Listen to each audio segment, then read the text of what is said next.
ایک ایسا بادشاہ جس کے پاس دولت تھی، لشکر تھے، محل تھے، اور سب سے زیادہ اس کے پاس وہ چیز تھی جو انسان کو تباہ کر دیتی ہے، تکبر۔ وہ کہتا تھا، کون مجھے گرا سکتا ہے؟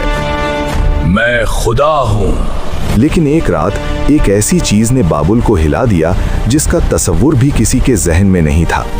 نہ تلوار کا وار، نہ تیر کا حملہ، نہ کسی بڑے لشکر کی طاقت، بس ایک ایسی مخلوق جو نظر بھی نہ آئے، جس کے آگے نمرود کی لاکھوں کی فوج سب بے بس ہو گئے اور آخر کار انہیں مٹی میں ملا کر ہلاک کر دیا گیا۔ پرانے عراق یعنی بابل کی زمین کے پاس ایک ایسی سلطنت جہاں صرف ایک ہی آواز کا حکم چلتا تھا، نمرود۔ لوگ اس کے قدم کی آہٹ سے لرز جاتے۔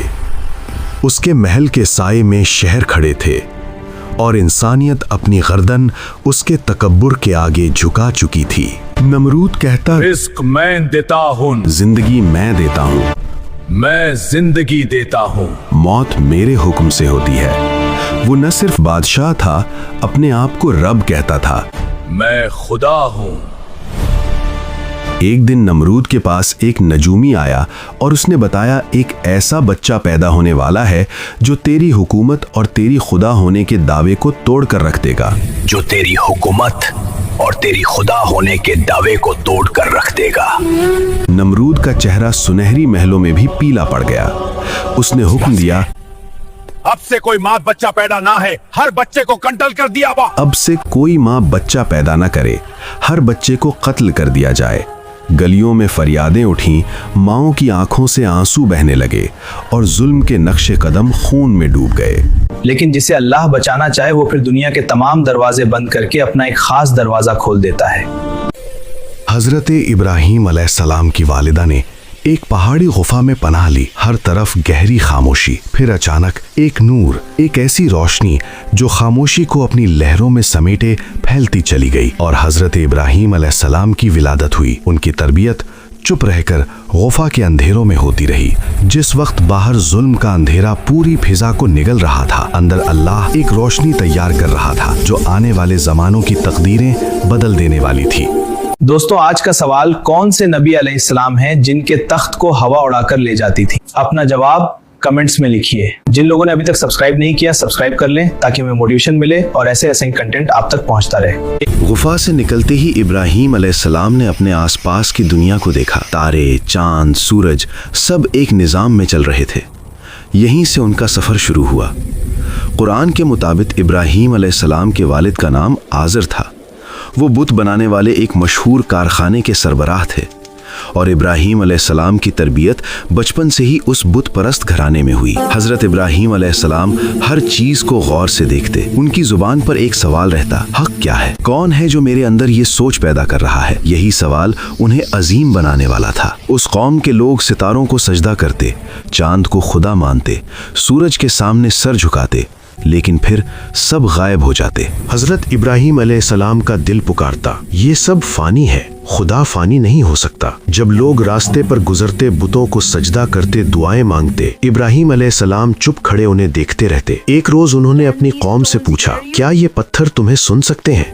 قوم ہنس پڑی۔ یہ تو ہمارے باپ دادا کے مانے ہو یا ران نشین ہے۔ ابراہیم، یہ تو ہمارے باپ دادا کے مانے ہوئے معبود ہیں۔ انہوں نے پھر کہا، یہ نہ تمہارا نقصان روک سکتے ہیں، نہ تمہیں کوئی فائدہ دے سکتے ہیں، اور پھر بھی تم ان کی عبادت کرتے ہو۔